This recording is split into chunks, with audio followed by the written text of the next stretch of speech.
La revue de presse d'Europe 1, Olivier Delagarde. On commence par ces rumeurs de démission. Et pourtant, rappelez-vous Dimitri, le 5 septembre, on pensait qu'on avait fait le plus dur. Ce jour-là, nous apprenions que nous avions enfin un Premier ministre. Le reste du gouvernement, pensions-nous, était l'affaire de quelques jours. Mais aujourd'hui, certains commencent sérieusement à se demander si Michel Barnier réussira à composer un gouvernement. Hier, écrivent Loris Boischaud, Emmanuel Galiero et Louis Osalter du Figaro, la rumeur de démission du Premier ministre agitait tous les camps politiques. Apparemment, la tension est à son comble entre Barnier et Macron. Hier, le président a reçu le Premier ministre. Barnier aurait, selon son entourage, eu le sentiment d'arriver au bout du processus. Il avait la conviction d'avoir bâti un gouvernement équilibré. Mais selon les infos du Figaro, il se serait alors heurté à l'inflexibilité du président de la République qui aurait souhaité imposer certains noms, Darmanin ou Quai d'Orsay par exemple, imposer ses choix comme si au fond rien ne pouvait changer dans la pratique élyséenne du pouvoir. Même son de cloche dans les Échos et le titre de une claque. Barnier et le camp Macron au bord de la crise de nerfs. Clan Macron parce qu'avec Gabriel Attal aussi le ton est monté ces dernières heures. L'ambiance, écrit le journal, est à couteau tiré. Et la très longue interview qu'accorde Attal au Point ne va rien arranger. Vous le découvrez en photo, les pieds sur son bureau à l'Assemblée nationale.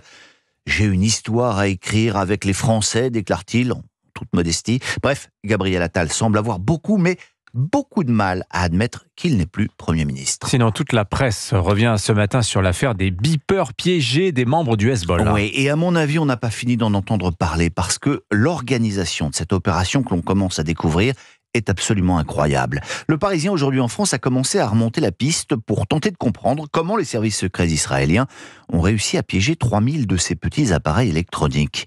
Le correspondant du journal en Hongrie s'est retrouvé dans la banlieue de Budapest devant le siège d'une société qui n'est qu'un rideau de fumée, Back Consulting KFT. C'est par elle qu'auraient transité les beepers. Tout le monde a disparu, raconte Romain Corda. Dirigeants, employés, évaporés. La ligne téléphonique de la société a été désactivée dans la journée.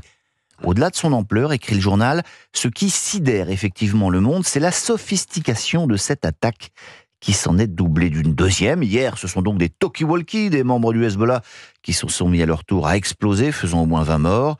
Aujourd'hui, la milice chiite est totalement désorganisée, paumée, humiliée. C'est une opération dont rêve tout chef de service de renseignement, confie un expert militaire à Georges Malbruno, le grand spécialiste du Proche-Orient au Figaro.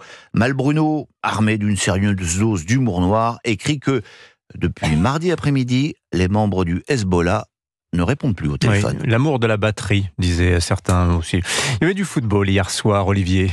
Oui, comme à peu près tous les soirs de la semaine. Hier, c'était effectivement les débuts du PSG en Super Ligue des Champions. Et pour l'équipe, ce matin, la prestation du gardien de but de Gérone fut un peu comparable à celle de Jacques Villeray dans le Dîner de con. À la boulette. Ça dépasse tout ce que j'ai pu imaginer. Ah oui, j'ai fait la boulette.